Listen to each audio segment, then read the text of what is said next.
And hello, welcome to solo playthroughs and take 2 of Realm of the Getting Rules Wrong. um, yeah, Realm of the Dead, which is also Realm of the Getting Rules Wrong, unfortunately. But yeah, as I said in the beginning of the last playthrough, this rule book is dense, and for some reason I just missed a couple of things. The two things I missed primarily were the fact that pursuit doesn't trigger the first round that you explore and put a new enemy on the board, and the second thing I missed was the sealing mechanic is separate from the liberate mechanic.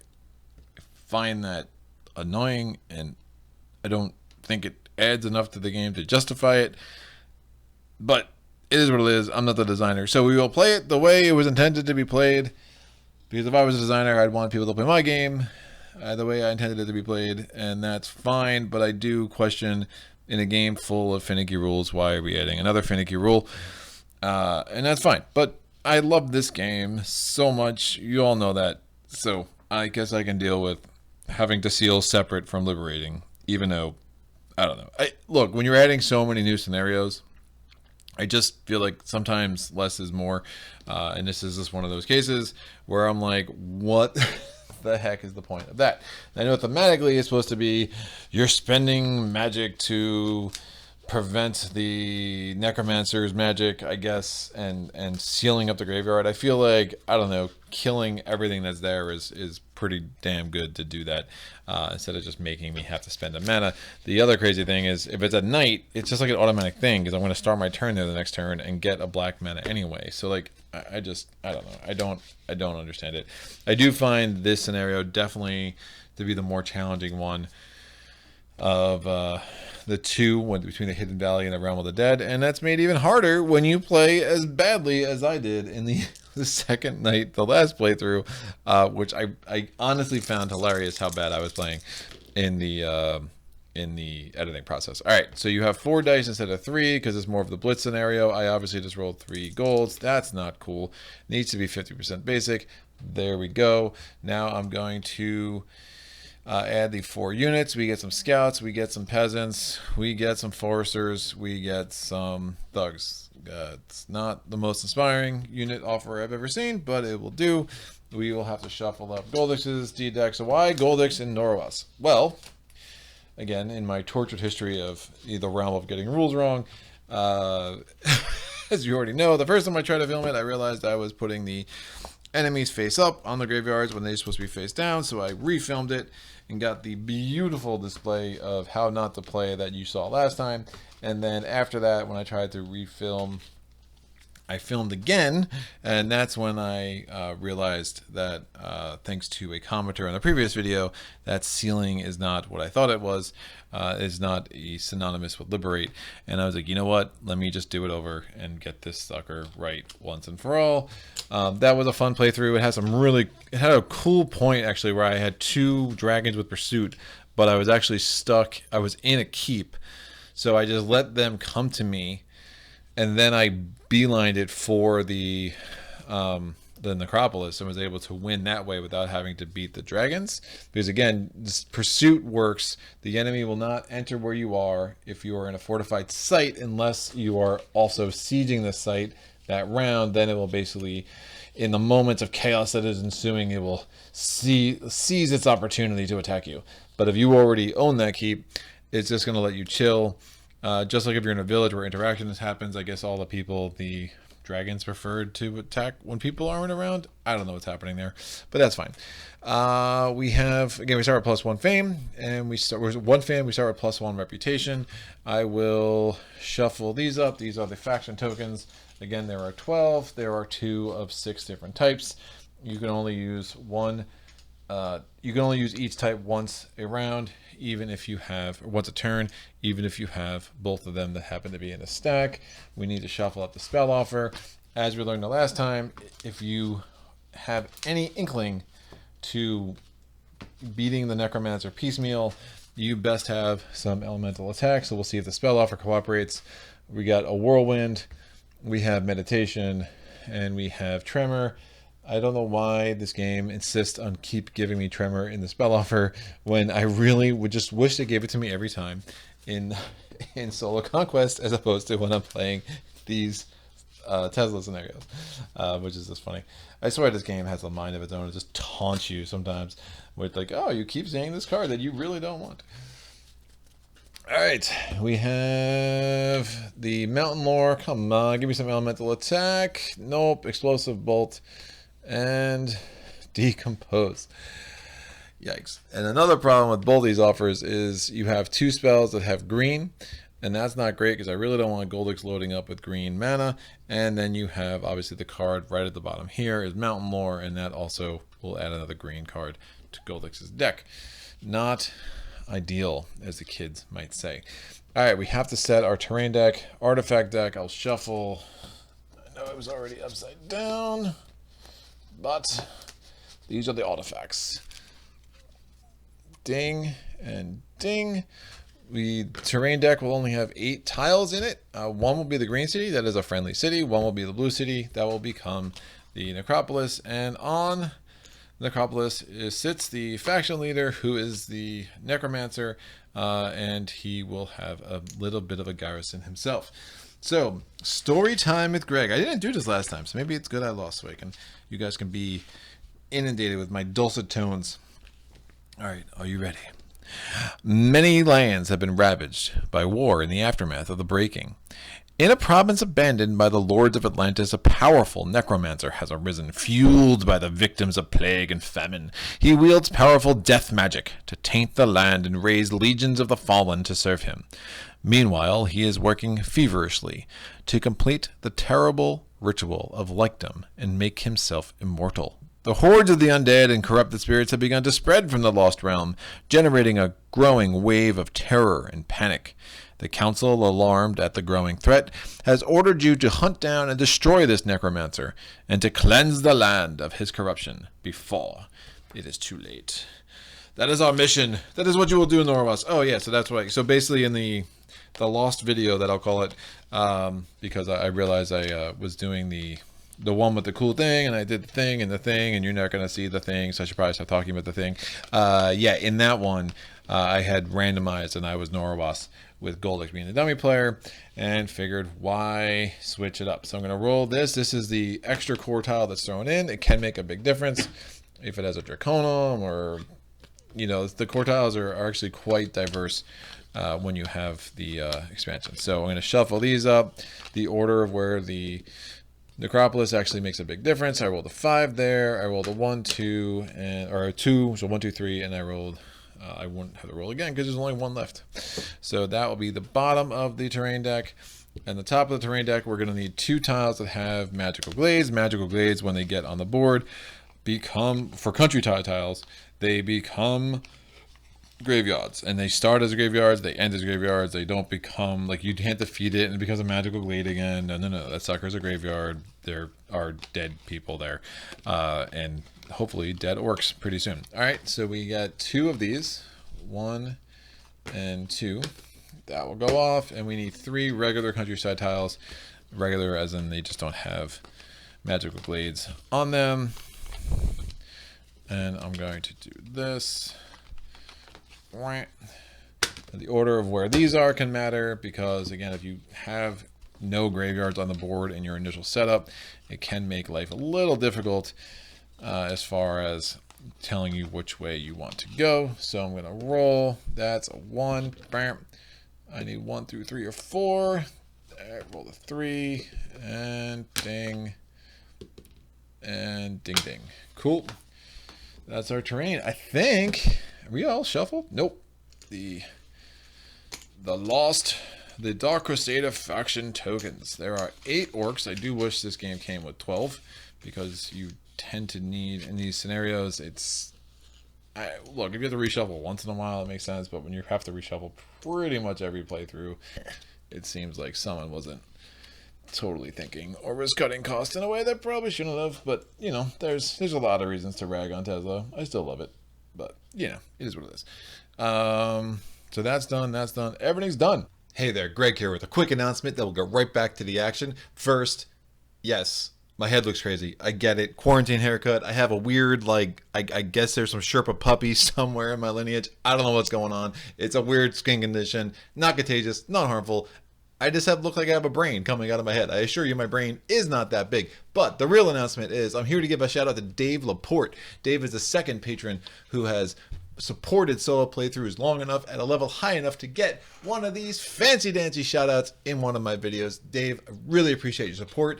Dave found me first on Facebook, and since then we have corresponded about beards. We have corresponded about this table that I'm sitting in front of. I sent him my plans. I don't know, he might make this not the only table like this in the universe. That would be pretty cool if he does. But either way, Dave, thanks for your support. Dave, thanks for, I'm glad you enjoyed the Maze Night videos. Had to get this one on a Maze Night video for you especially. And again, your continued support of solo playthroughs allows me to continue to try to make my videos better and to bring more and more good content to this channel. If you want to be like Dave and to potentially support solo playthroughs, there's a link to my Patreon page below. You can go there.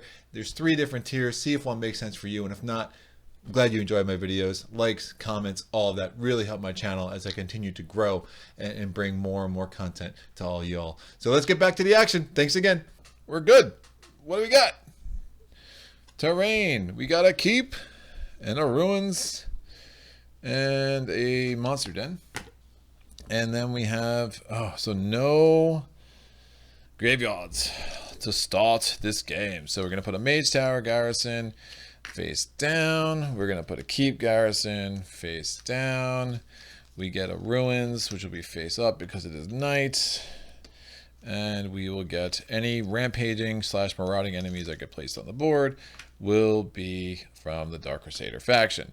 So this guy is, bing, it is zombies. Now those zombies do not have pursuit because they are placed during setup. I'm going to draw my opening hand. We get noble manners, improvisation, mana draw, concentration, determination.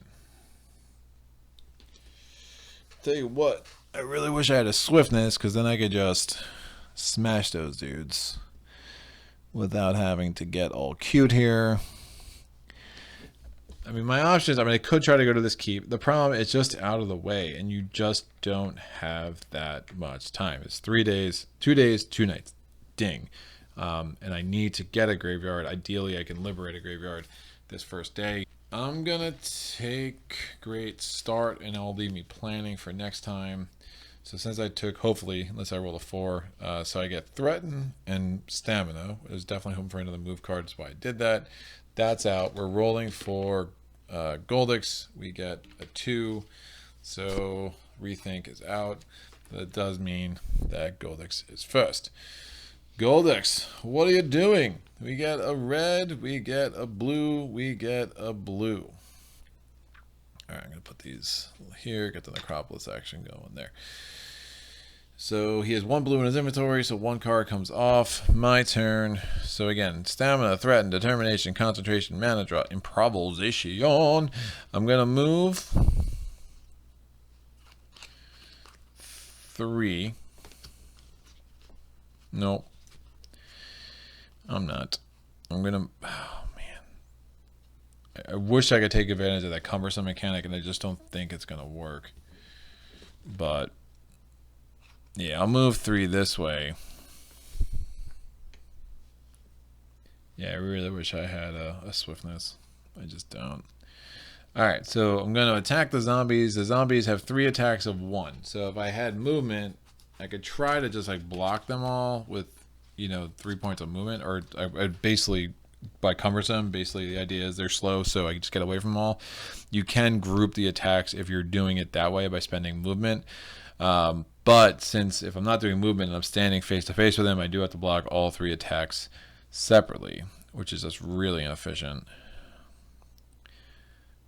But just fine. So I'm going to use Noble Manners sideways as a block 1 to block 1. I'm going to do mana draw sideways to block a 2nd. I still have a rejuvenate in my deck, so I'll take 1 wound. And then I'm going to power improvisation with the red from the source. And that's going to give me the stronger effect of it. So this is in the melee phase. So again, I didn't do it there was no attack in the range or siege attack phase. In the block phase, I block 2 of the attacks. I did not block the 3rd. And then in the melee phase, I'm spending improvisation, powering it with a red mana, discarding determination to get attack 5. That is fine. The zombies, they are ice resistant, but they are not physically resistant. So they are now dead resistant. And I'm going to get 2 fame since I leveled up. Blitz rules, I get an additional fame. I'm going to get one of these faction leader tokens. They're fancy. The Amulet of Reawakening, probably my favorite one. Up there, I roll that. That's a gold. I'm going to clean up my play area. I get my reward. There are no rewards when you're just beating a rampaging enemy. Oh, I should get another reputation as well, which is good. And now I will get another. I will get a skill, not another skill. All right, so that is the day sharpshooting. So it's 2 range attack during the day, 1 range attack at night. I can use it once a turn. Pretty handy. To the skill offer, I will add Goldix's skill. It is the red crystal craft. Goldix's crafts, who knew? And I just also will get a. I'm gonna get a advanced action, and I'm gonna take the green one. Explosive Bolt's tempting. I do like the extra movement, considering how much movement I just spent on that last turn, and I do like the idea of not giving Goldix a green card, although even though he will probably now get a dual color card. I think this is one of those rare exceptions where what I did made a little bit more sense. All right, so I'm going to draw up to my hand limit of 5. 3, 4, and 5. Goldix's second turn, he gets a red card, a green card, a blue card. He has 1 blue card in his inventory, so he went through half his deck, has 8 cards left in there. My turn. I'm going to spend, I'm going to play Rejuvenate to heal 1. Get out of my hand. I'm going to, all right, so I can get move 5, and if I end my turn on a mountains or hills, the next turn I get to draw two extra cards if I land in the mountains, and 1 extra card if I end in the hills. And the move cost to get into mountains is 5, so that's probably not happening. But I do like the idea of getting move 7 in 1 full swoop here. So I'm going to power concentration with one of the golds. Why not? I mean, I don't want a ton of golds in there in case I do enter a graveyard, because remember, I'm not going to be able to use golds in the graveyard because night rules apply in a graveyard. So that's move 7. That's going to be 1, 2, 3, 4, 5, and then I'm going to explore the last 2 points of movement. And I still have yet to find a graveyard, which is a little bad. So the next 2 countryside tiles both have graveyards. So the idea is if I put 1 here, I just gotta hope that the magical glaze on the right side, and I could do another. I'll just come up this way, and then I'll put the core tiles over here. I think that makes some sense. That will allow me to actually maybe do something with that dungeon. Yeesh, not a great start to what I'd like to do here. All right, that's face down. Mage Tower Garrison's face up, so we got that. I'm not going to get the bonus draw from Mountain Lore because I'm definitely not landing on the hills. All right, we got an Ice Mage. I mean, that's not even great. Yowza. Okay, and then we got that over there. So if I could just go around this way and not siege the Mage Tower, I think that's probably what I'm doing.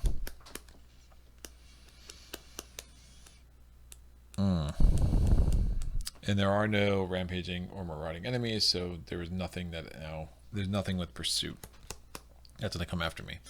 All right, I'm going to roll this. It is green. I'm going to draw up to 5 and only 5 because I could not take advantage of Mountain Lore. And that's a nice bunch of movement, so I'm happy about that. Goldix, it's a blue. It's a green. It's a green. 2 more coming off. All right, so 3 cards left there. My turn. I'm going to power. I have 3 cards left there myself. I'm going to power. Yeah, I don't think it makes much sense to take 3 wounds from the Ice Mage, so I'm just not going to. I'm going to power March with the gold. That gives me move 4. I will use stamina to give me move 6.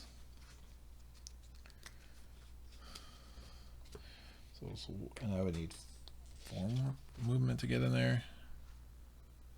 1, 2, 3, 4, 5, 6, 7, 8, 9.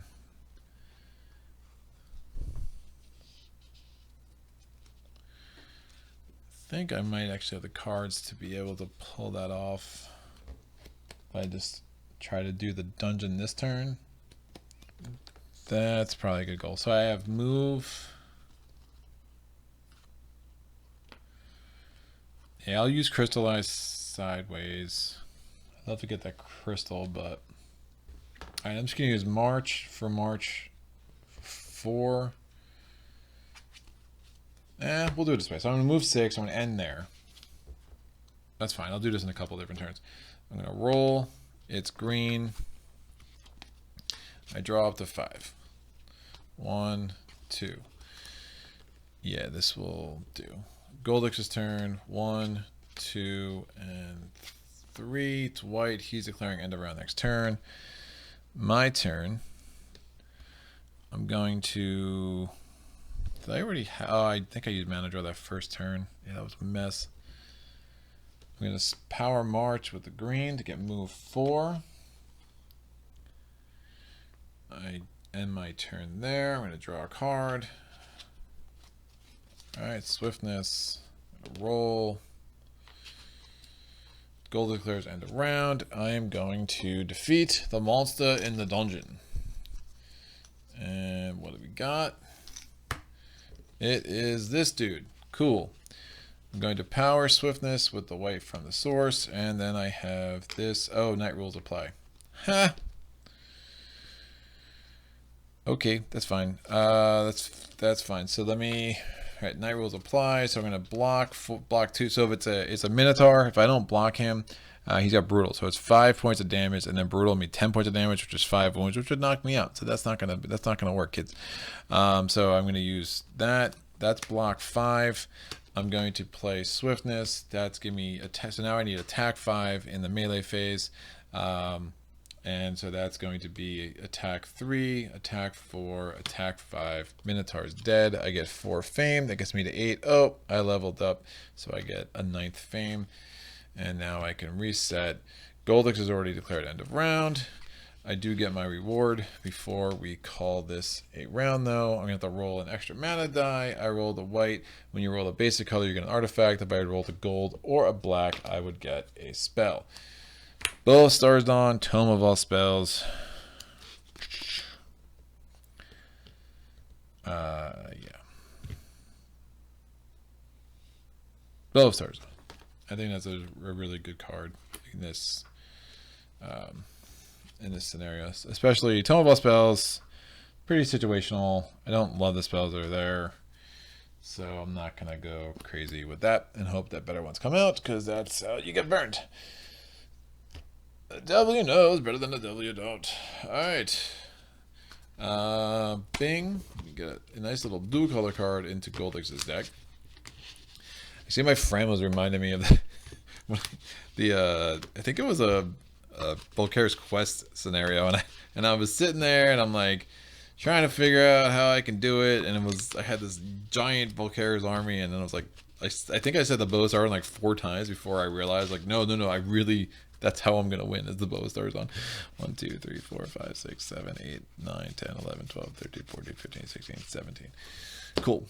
That goes down. Replenishing the advanced action offer. Bam. And we get Swift Bolt. Don't mind that. We put a white crystal into Goldix's inventory. And we get 3 greens in a row. Yowza. Really feel even better about not letting him get that green card. Whatever we can do to try to control his tempo will be very important in this scenario. Alright. I'm going to take these 4 cards out. We don't have a Corton on the board yet, so we're going to have Magic Familiars, Illusionists, Utem, Crossbowmen, and Guardian Columns.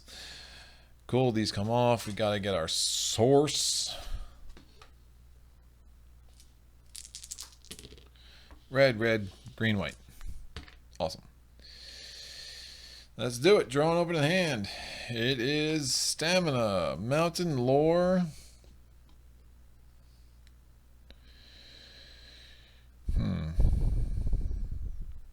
Swiftness, stamina, improvisation. I'm thinking about ending on the mountain. That's what I'm thinking about doing. Oh, that should go there. Because then I can draw 2. I can explore there and there. And that's still, it'll look funky, but it's still legal.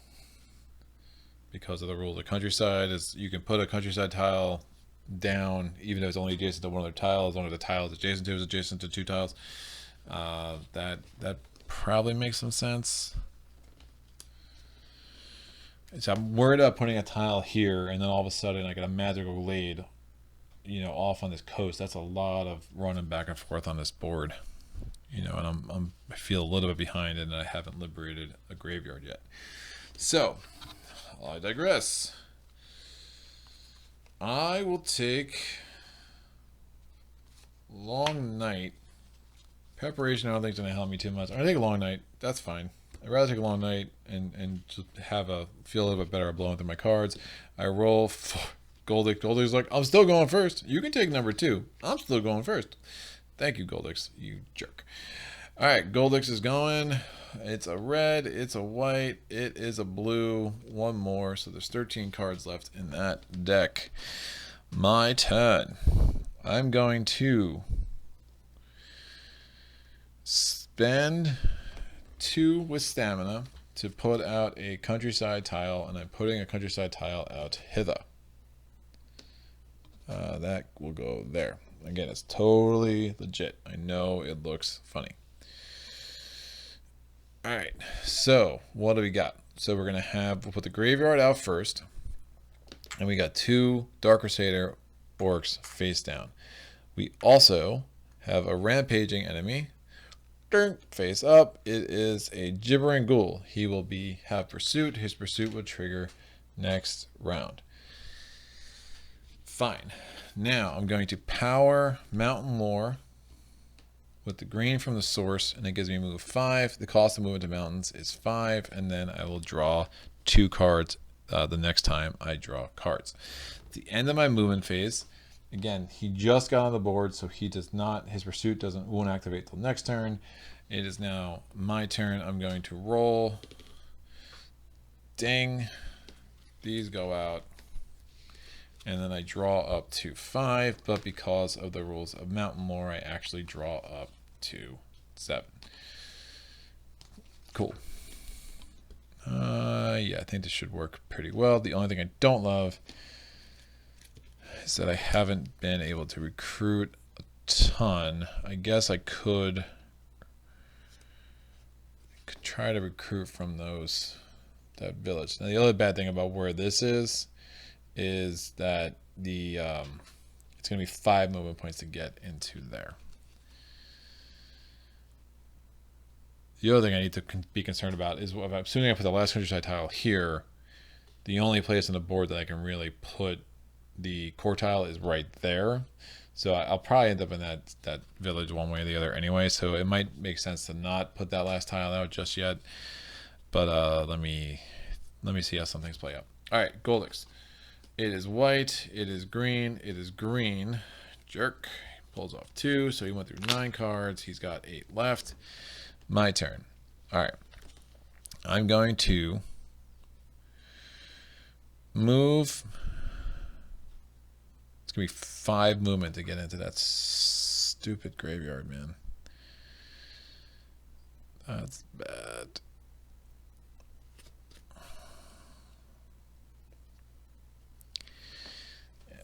I'm going to move 2. Yeah, I'm going to keep stamina just so I have I'm not sure I'm going to have a move 4, though. It is what it is. All right, so at the end of my movement phase, the gibbering ghouls get 1 step closer to me, and now as my action, I'm going to attack them because it's what I do. I'm going to power swiftness with the wife from the source. And so I know I give away all my range attack.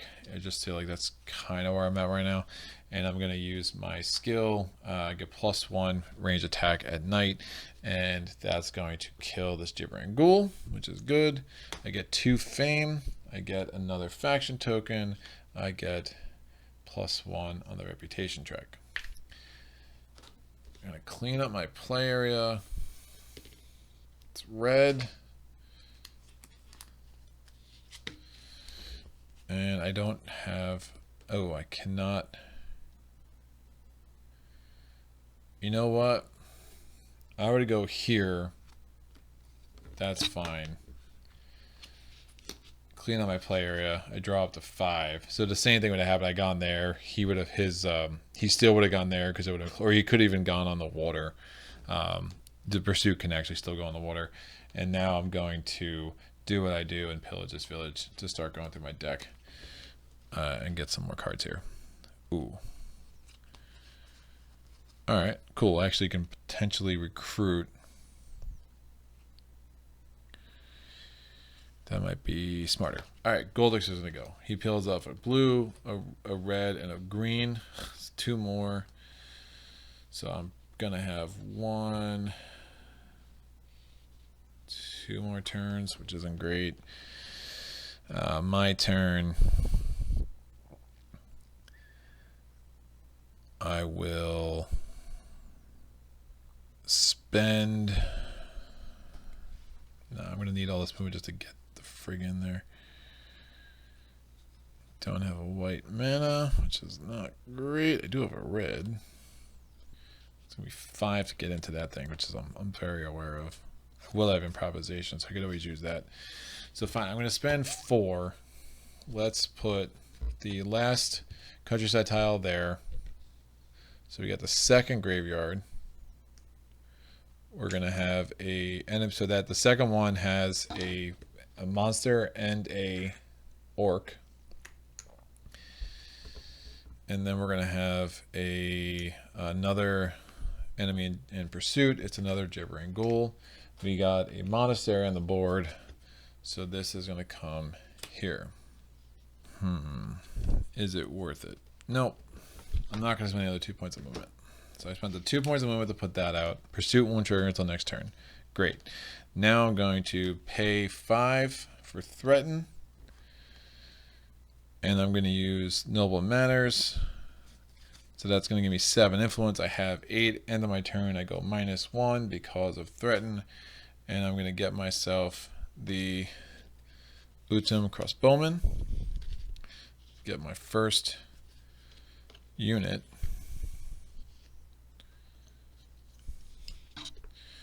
That was my action for the turn. I clean up my play area. I roll a gold. I draw up to 5. That's 4, 5. I'm going to pillage the village. I get 2 more. Cool.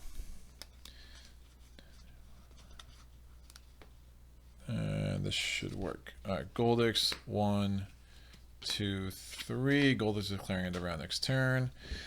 My turn, I'm going to move 5 with improvisation.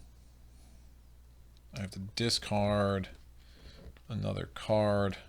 I'll discard March because I won't need it. That enters a graveyard. That's the end of my movement phase. So the gibbering ghouls are going to move 1. Both. I wonder. I have a fairly strong hand. I might feel a little bit better about actually. Nah, we'll let the gibbering ghouls come a little farther away to get me. That's fine. So I'm going to enter here, and then it's the end of my movement. So the gibbering ghouls move 1 closer to me. I'm going to, as my action, I'm going to try to defeat all these clowns. So we have a shouted necromancer, or I'm sorry, a corrupted priest.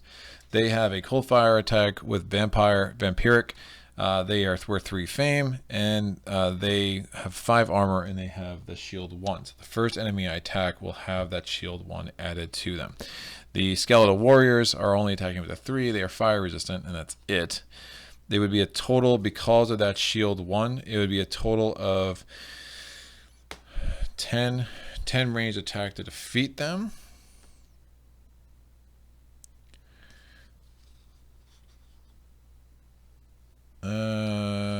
Cool. So I get 2. Yeah, so I'm going to group them together. And I'm going to play the bow stars. When I play this, discard any amount of cards from your hand. I'm going to discard 4 cards from my hand. That gives me range attack 8, because you get range attack 2 for each card you discard this way. And that's going to give me 10. I actually have 11. So these both are dead. I get +1 fame for each enemy I defeat in the current phase of combat. So I get 4 fame from the tokens, 3 from the corrupted priest, 1 from the skeletal warrior, +2 because of this bow of stars on. So I go from 11. So it's a total of 6. I go from 11 to 17. Oh, I leveled up, so I go to 18. And then, yeah, that counted the bow of stars on bonus. And I'm going to get 2 of these. All right. I liberated the mine, but I did not seal it. So I don't get the reputation increase that would come with sealing, right? Again, it's a little bit weird, but I do get the reward because we're liberating. When you liberate the first, not the mine, sorry, the graveyard. When you liberate the first graveyard, you get an advanced action. So I'm going to take Swift Bolt, Deep Blood Rage, and that's my reward for the liberation. Let me clean up my play area before I get too far ahead of myself. And now I have to do my level up. So the level up we have here, I'm going to look at the next 2 things. It is, I'll take motivation because I love it. And Gold X is going to go there. And then I'm going to get an advanced action. What was the advanced action I got the first time? What I always feel like I'm just forgetting stuff like crazy right now. Oh, Mountain Lore. Yeah, that was smart. I'm so smart. I'm going to take Blood Rage because I love it. And now I draw to my hand limit, which is 5. All my cards. Once time this night, if your D deck is empty, I can shuffle my D deck and my discard pile and put 3 cards at random back. We'll definitely be doing that.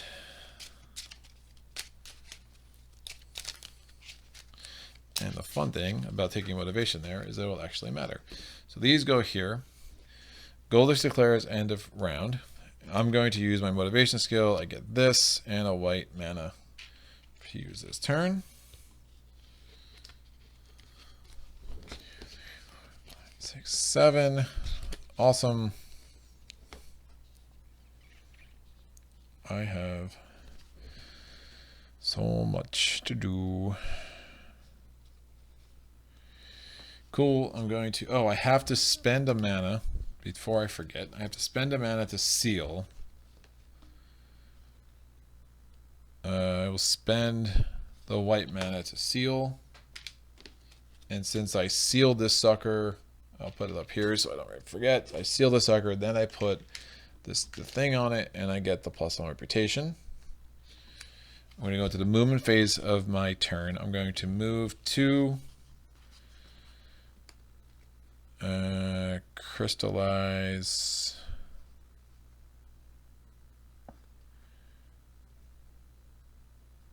I won't even, yeah. So I'm going to move 2 to go back to the village, and then with my last 2 points of movement, I'm going to explore, put a tile on the board. It is not the blue city. We get a mage tower that's going to go face down. We get ruins that are going to go face down until the day, and we get ourselves a marauding draconum. So I'm in a village. The dragon won't enter there because interaction is possible. We take it from the Dark Crusader faction. It does have pursuit. It is a death dragon. No, vampiric dragon, I'm sorry. And we get the ruins that again will go face down. Those are the cities. Here are the ruins. Probably heading, man, that's fine. And so this actually already triggered. I'm going to stay in the 16 to kill that guy. Jeez. I'm going to stay in the village. That's fine. So again, pursuit's not going to trigger for that guy this turn. but it will trigger. I just have such a strong hand. I was just wondering if there's any way I could take out that dragon this turn, but I just don't see it happening. I also don't love the fact that I'm missing meditation, but man, he's just gonna get so many greens. I digress. I have crystallize here. Oh, that will work. It's at least a little bit better. So I'm going to stay in the village. Pursuit's going to trigger for the orc, but not for the dragon, because I just found the dragon. As my action for this turn, I'm going to attack the gibbering ghoul. Again, he has a 4 attack, 4 armor. I'm going to get a white token from concentration. I'm going to power Swift Bolt for a range attack 4. So gibbering ghoul is super dead. And then as a special action, I'm going to power crystallize with, or pay a red mana with crystallize for the basic effect, and I'm going to take a red crystal into my inventory. I'm going to clean up my play area. My reward for defeating the gibbering ghoul is I get 2 fame. I get another faction token. So those are starting to pile up, and I can use them for influence if I want, which is always nice, influence or fame. That's going to go here. And he's a marauding enemy, so that does get, I get +1 reputation for that. So that's kind of building back up a little bit, which is nice. So I'm cleaning up my play area. These all go like so. Goldrick's already declared end of round. I'm going to ready my crossbowmen. They are ready for battle, and we'll ready my motivation skill, and we'll kind of get these to a better place. They're in a better place. All right, we got 2 amulets of reawakening. We got 1 orb of twilight. We got 1 vampiric chalice, and we got 1 vial of toxin. I think one of the mistakes. Well, I was kind of in a bad spot. But the last one I actually got on the channel, I feel like I wasn't able to. I was using them effectively, but I was also not saving them for when I could have really needed them most. And remember, I was pretty much just 2 points of damage away. I mean, I had it. I just didn't realize I had it, but I was ultimately 2 points of attack away the way I played it from winning the last scenario, the last time I played it. But, and of course, having 17 rules wrong. But we're not going to... Who's talking about that? Other than me. All right, steady tempo goes there. Meditation is out. We get a 3rd green to Goldix's inventory. Not ideal. And the new spell up here is Demolish. Oh, these are such bad spells, man. I just want some elemental attack. I digress. All right, 4. Oh, we have a quartile on the board. Nice. So Utham Crossbowmen will be the first regular unit, but again, elite unit. We got some heroes. Ooh. Utham Crossbowmen is the graveyard. All right, so Utham Crossbowmen, Guardian Golems, which can all be recruited in a keep, and the Utham Guardsmen. I want to look up the heroes. So I can't find an official clarification as to whether the heroes, if you would use the heroes in the graveyard, whether that's an assault. It's definitely an assault of using them against the Necropolis, which seems weird because you would think the heroes would want to defeat the ever-powerful Necromancer that's taking over Atlantis, but no, that's fine. They want their 2 influence. Whatever you influence, greedy jerks. All right, we have blue, white, red, gold and black. And we're going to draw up to 5. Oh, I have to shuffle this garbage. Heroes are enticing. And the reality is I can potentially get both the heroes and the Utham Guardsmen. See what I draw. Alright, we get Threaten. Good start. Mountain Lore. Crystallize, mana draw, rage. I think I still have... No, I have planning in here. Okay, that will do. So, I'm going to go with planning. We have to roll for Goldix. Goldix rolls a 6. Even better. You go last. Cool. I am first. So, movement phase of my turn. I'm ending where I am. This dragon has been dying to get involved. It's like, I'm going to come and kill you. Okay, great. Whatever, dragon. Not attacking the dragon. I'm going to power threaten with the gold. That gives me 5 influence. I have 6 because of the modification there. I know I lose reputation at the end of the turn. And I'm going to discard the Orb of Twilight. And that's going to give me 9. Right? This is actually doubled because I'm going to get the heroes. So I'd actually have 10, but that's fine. Hello, Mr. Heroes. I am very appreciative for everything you stand for. Now, if I had another available command token, I mean, I could, or if I wanted to get upgrade the Youth from Guardsman, Crossbowman, I could actually go ahead and spend those right away and get that influence 5, but we're not going to do that. End of my turn, I lose a reputation because I used threaten. Am I dropping any of this?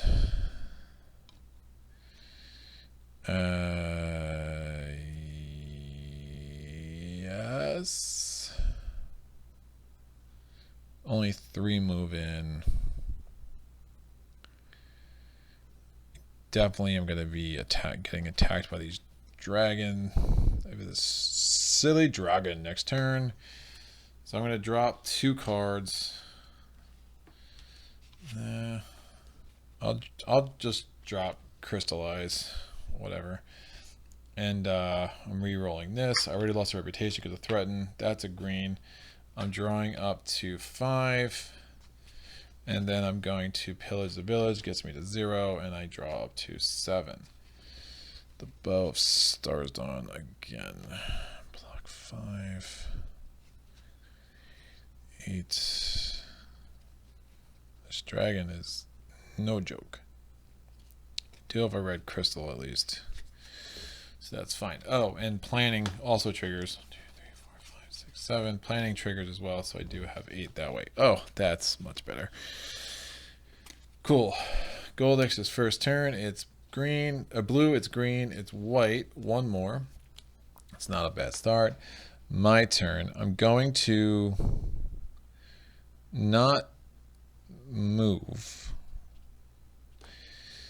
At the end of my movement phase, pursuit triggers. The dragon comes toward me. So this is definitely not an assault. It is just a marauding animal, as a marauding draconum, or a rampaging draconum. So I do not need to worry about spending the influence to activate the heroes. And this, I'm going to, again, it's vampiric, it's elusive, so it's attacking with an 8. If I do not defeat it, if I do not block it, I need 16 points to kill it. That's going to be way too much. So I'm going to trigger. Oh, wait a second. Just for official clarification, this dragon would not be entering here. I am choosing to attack it on this space. Pursuit did not trigger because interaction can happen in the village. If I move here, though, I would provoke it like a normal rampaging enemy. All right, so to be clear, as my action, I'm choosing to attack that dragon on that space. Great. It's attacking me with an 8. I'm blocking 5. And then I'm going to use improvisation. And I'm going to discard stamina to give me the block 8. Now I just need 8 points of attack. I'm going to play concentration, play rage. I get a stronger effect +2, so that's attack 6. And then I have my sharpshooter day, whatever thing. That's 8 attack. That is enough to defeat my fearless friend, the vampiric dragon. I get 2 reputation for defeating a rampaging draconum. I get 7 fame, so it gets me to 27. I did level up, so I get to 28. Dead. I get another one of these, and it is the Staff of Concealment.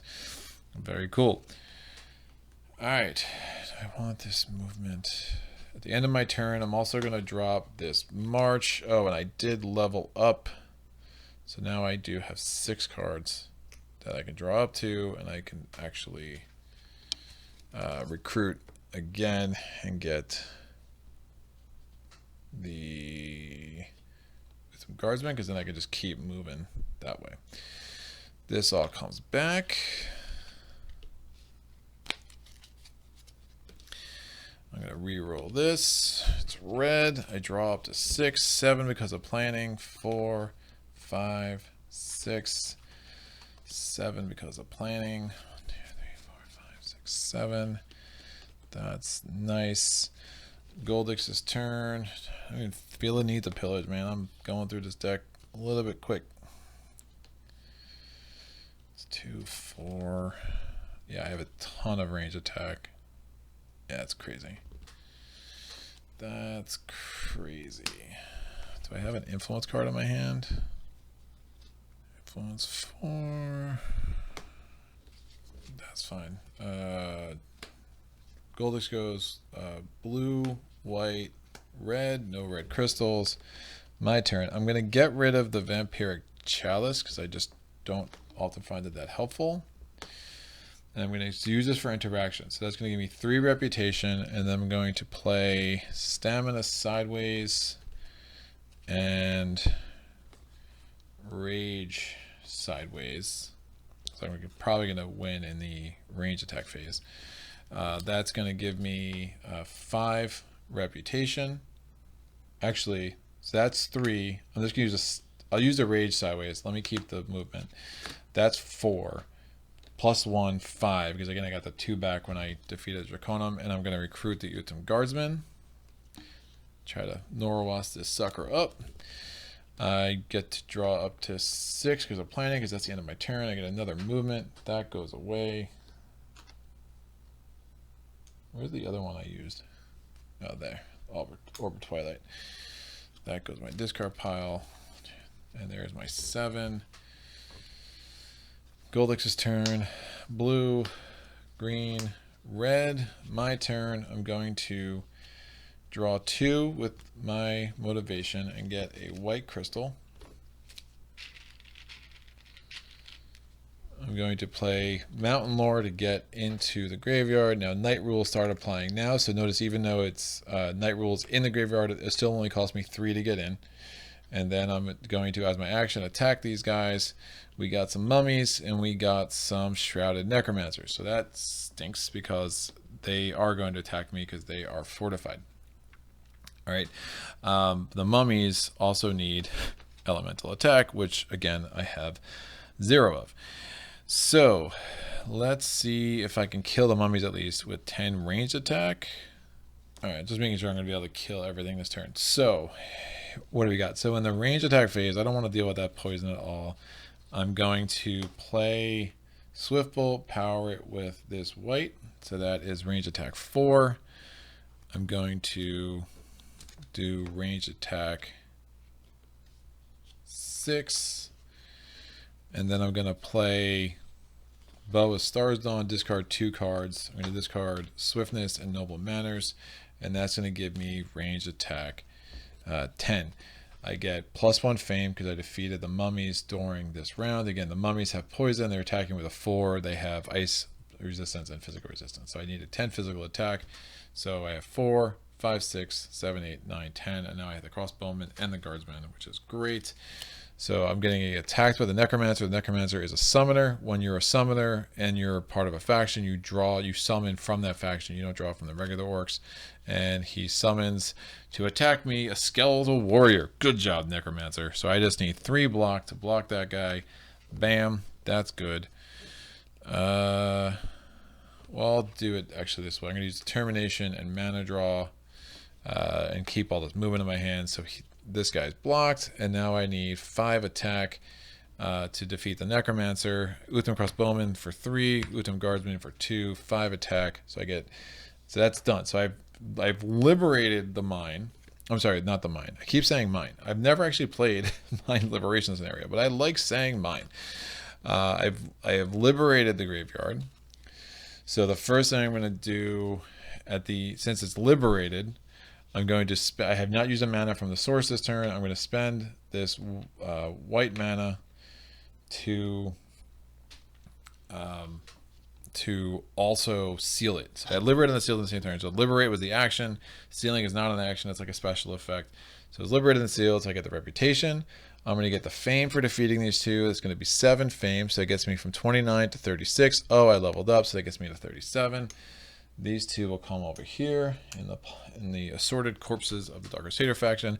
And since they're both also the Dark Crusader guys, I get 2 more of these. Another Staff of Concealment and another Vial of Toxin. Right?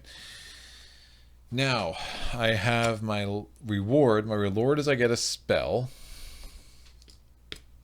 Tremor is not that helpful because, again, the Necromancer himself is going to be is going to have arcane immunity. So it's like, what's the point? But other than not wanting to give 7 gold, 7 green into Goldix's inventory. That's so nuts. I mean, I could take Disintegrate.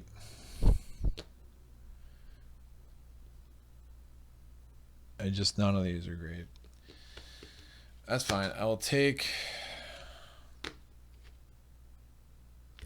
Tremor just to prevent greens. I mean, there's really the heal 3. I don't see the point. Burning Shield. That would have been helpful.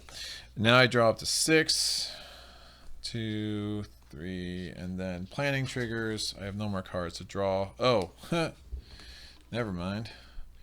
2, 3, 4. Now I also level up. So let me get the next one of my skills. Ooh.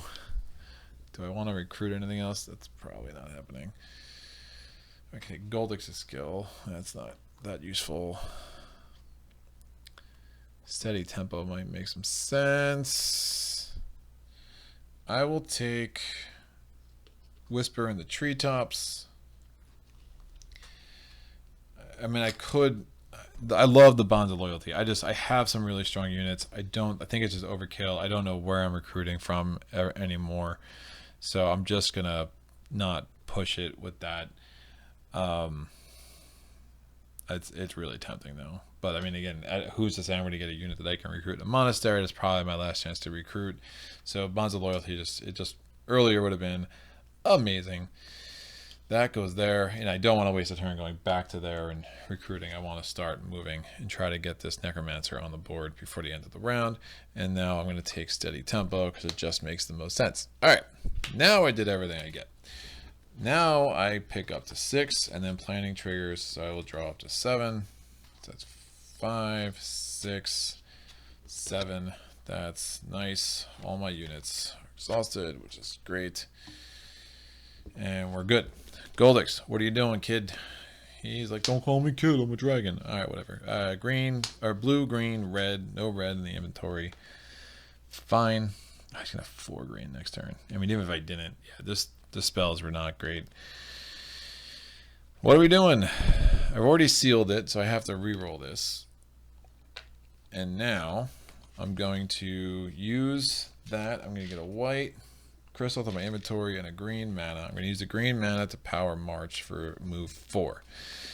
I'm going to play the blue mana for Steady Tempo. That's move 4, and I get to put it back on top of my deck, which is great because there's nothing else there. So I have move 8 total. That's 1, 2, 3, 4, 5. Oh, I should put a shield there to show that I liberated this, or I sealed it. And it's fine. So I have 3 more points of movement. This is cramping Norowas' style. And the last thing you want to do is cramp Norowas' style. What do we got? Oh, it is a Necropolis. And it is a dragon in our face. Awesome. So, the dragon, again, Pursuit does not trigger this turn. It is a death dragon. The blue city is going to become the Necropolis. We have another monastery, so we're going to have 2 monasteries on the board now. And what else do I need? I need to set the stage for the faction leader. Now, the faction leader is a level 4 faction leader, and the level 4 faction leader has a garrison of a monster and a dragon, and unlike the graveyards, these actually are face up. So we have another death dragon, and we have a vampire. Awesome. Awesome. It's awesome. Target enemy 3, 5. Probably kill that dragon this turn if I can get green. If I get a green that way. -3. Yeah, this will work. All right, so I know I'm not going to bring down the monastery because there is literally 0 point right now. I'm going to, so I had 7 movement. I had 8 movement. I've used 7. I'm going to need, because it was 3, 4, 5, 6, 7 to explore, 8, 9, 10 to get there. So I'm going to play stamina to get into the hills. That does provoke this dragon. That pursuit doesn't trigger. Oh, wait. Do I want to provoke it? I can't provoke that dragon. Can I? I could. It'd be not smart. Gain a green mana. 2 less armor. 3 less armor. 6, 7, 8. No, there's no point. I'll just, do I burn down the monastery? This is how I got in trouble last time. No, I'm not gonna burn down the monastery. I'm just gonna kill the dragon instead, and that will be fine. I'm gonna end my turn there. Reroll this, see if I can't save myself that white crystal. It doesn't look good. Doesn't look good. And and this goes back in my deck. I'll put it back in my hand. I remembered steady tempo, guys. It's a miracle. All right, Goldix. White, red, white, red. There's 1 white. Getting a nice long day. Now, I'll stay where I am because I'm going to have plenty of turns. I'm going to attack this dragon because at the end of my movement phase, he's going to attack. Actually, he wouldn't attack me because this is interesting. So interaction can happen here. So again, like when I was in the village, I'm actually attacking the dragon on the mountain. Had I burned down that monastery, then pursuit would have triggered because interaction would no longer be possible in the monastery. Right? Lots of really weird wrinkles in Tezla. So I'm going to play Rejuvenate. I'm going to use it to get a green mana. All right. Now I'm going to power Tremor to give this death dragon -3 armor. Then I'm going to power Swiftness with my white crystal, and I'm going to play the Violet Toxin to make that a range attack 5, and then I have range attack 6, 7. Remember, the armor for the death dragon is only 6, so that is more than enough to defeat Mr. Death Dragon. I get 2 reputation, which gets me to +3. I get 6 fame, so I go 37 to 43. And I get another one of these suckers. It is the Ghostly Elixir. All right, so that was my action for the turn. This goes away. Cleaning up my play area.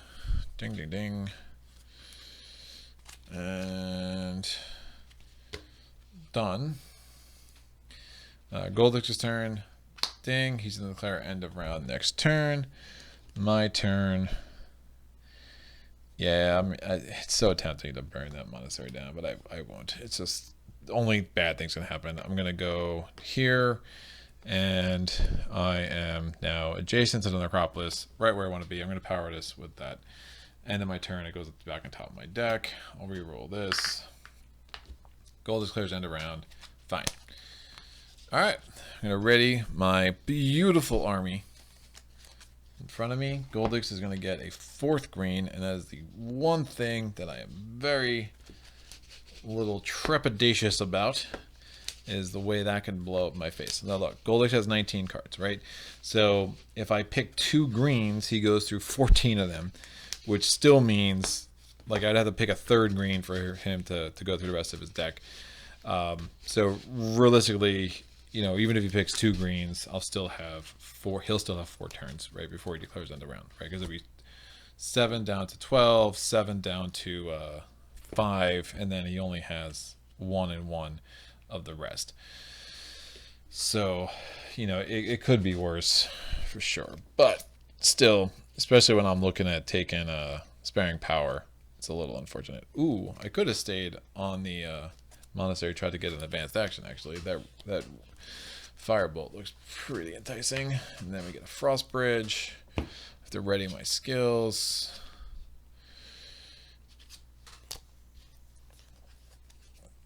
That goes there. This goes there. We got more heroes. And remember, if I want to activate these, now I could assign damage to them, but if I want to activate those heroes, I do need to spend the 2 influence. So that's another reason it makes sense to have the, oh, more heroes. Just heroes, heroes everywhere. Hero, hero on the wall. 1, 2, 3, 4, 5, 6, 7, 8, 9, 10, 11, 12, 13, 14, 15, 16, 17, 18. Oh, shoot. I forgot to give this to Goldix.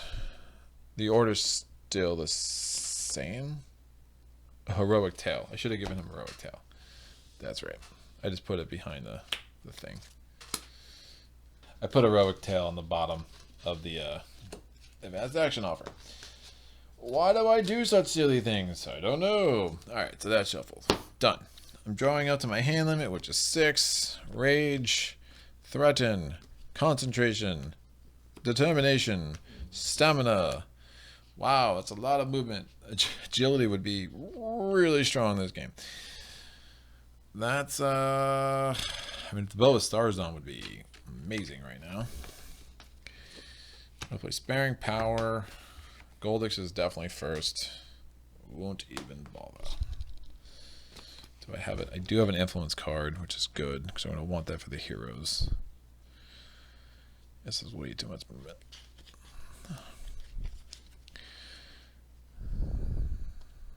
Key. Key. Goldix goes first. It is a blue.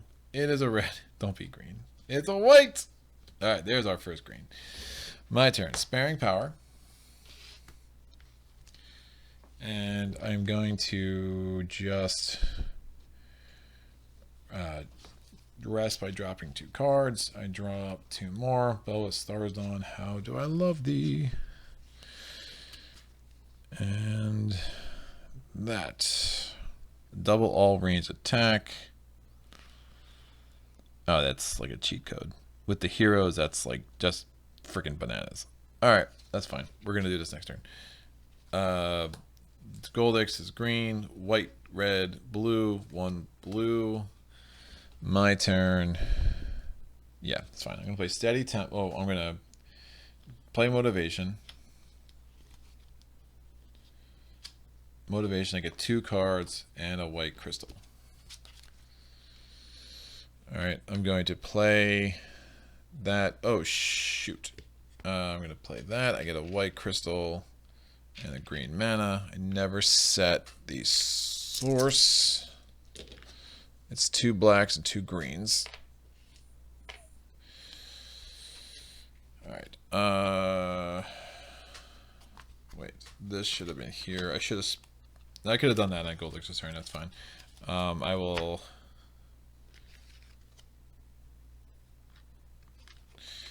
Spare Power after the fact. No. You know what? I'm just going to take that card out of my hand, because what's the point? Oh, Blood Rage. It's really gross. Alright, so Sparing Power is basically 1 extra card. I'm going to move to, I enter the Necropolis. Alright, let me move all these tokens off the board, because there's a lot of them, and I don't want to create confusion. These 2 guys are here. We have our faction leader. The faction leader is a double summoner at the level 4. However, the faction leader always attacks at whatever level they start the combat in, unless you actually manage to defeat them all the way down to 0 in the range of siege attack phase, and then they just don't attack at all. Obviously, I have this dragon. The dragon has paralyzed, so I cannot assign damage from the death dragon to anybody else. And if the dragon gives me any wounds at all, I am paralyzed, and that's bad. So let's prevent that, shall we? I am going to play Dispose Darsblon, and I'm going to break it. So each of my range attacks this turn is doubled, or becomes a siege attack of the same element. Nope, I am doubling all my range attacks. Right. I am going to power the heroes. I had to pay in 2 influence, so they're willing to join. So I'm going to pay Threaten, the 2 influence, so they're willing to join the fun. That is range attack 14. Then I'm going to use this. That gives me range attack 16. That is actually enough to defeat the Necromancer before we even do anything else. That is a really insane combo. So guess what? Necromancer, yay. Attacking us, not so much. That's fine. Now, this is even going to get more bananas in that I'm going to So this source, this ghostly elixir, so it only works on an action card. However, I'm going to play concentration. I'm going to play even better.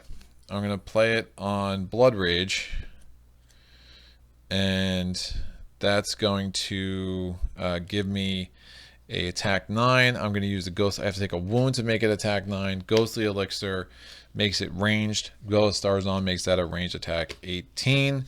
And I have the crossbowman. That's a ranged attack 22, which is enough to defeat both of those guys. And I have the rest of those cards. Oh, and I have Tremor, which I could have reduced their armor. Like, this is just insanity. That yeah, that was ridiculous. But that feels really good. But the amount of grief that this scenario has given me, and the number of times I've tried to get this on camera with all the rules correct, that felt really good, guys. That's that was insane. Both stars on, really, really. You have the right cards to go with it. It just crushes the game. And then when you have this, I mean, look, I didn't use either of my amulet of reawakening. I actually didn't use either of those. I mean, I could have probably recruited. Yeah, but I got those so late it didn't matter. I have this that gives me plus range attack on a card. So in theory, so this is an interesting interplay. The ghostly elixir and the vial of toxin. So you can't make the melee attack +3 and then turn all that range, because remember the order of what's going on. If you're going to play this during the melee or this range or siege attack phase, you have to play the ghostly elixir first. That's what allows you to use that attack in the range phase, and then you could add to that. So in theory, I could have made that an attack 22 and just saved myself there. I mean, had I used the green from the source to reduce the armor with Tremor, I mean, it's even sillier, right? I mean, that means I have such an absurd amount of attack. In theory, you could have had this sucker. Well, again, the more you increase the level of the Necromancer, the more enemies you have coming against you, but clearly defeating at least a Necromancer during the day or during the ranged phase would have been all I needed to do. You can defeat the Necromancer, get knocked in the block phase if you don't have enough block, and still win, because at the end of the combat, all of the enemies that aren't defeated just go away. The way it is played out, it just means my score is like really insane. I mean, I don't think I have any wounds. That's fair. I mean, I have this one wound that I just took because of blood rage.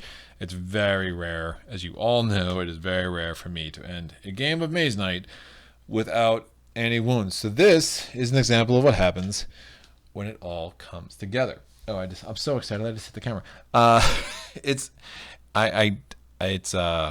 Yeah, that was nuts. I don't think I said gross once, because none of this was gross. And I know that's a lot. So I've been called out for saying gross. I know I say gross a lot. I'm sorry. Everyone's got their tics. I appreciate it to inform me. I'm working on it. I'm a work in progress, guys, like we all are. But I had the rest of my deck. I mean, I still had Swift Bolt, Improvisation, 2 Swiftnesses. That was cool. That was a really, really fun game. So I feel redeemed. I feel like the king of the world. No, I feel like I won a game of Maze Knight. It made me happy. We will be back. We're going to get the 3rd scenario on the board. We're going to get the 4th scenario on the board. And then we'll see what we do at Tezla from here on out. But that's it. Man, you guys are great. The gang girls, I love the comments. I love the likes. I appreciate all that. It really does help the algorithm on here. And I appreciate the support and the feedback, and really, let me know if I'm messing up a rule here and there. That stuff really, really helps. The fact that people watch these videos as closely as they do just shows me that it matters and people care. And I hope everyone is getting a ton out of these videos in their own playthroughs of this game, as we're just all trying to figure out how to master this beast that is Mage Knight. That is it. As I always say, you can go on my Patreon page. You will see a schedule with the upcoming videos to see what's coming up and to mark your calendar accordingly. And until next time, happy gaming.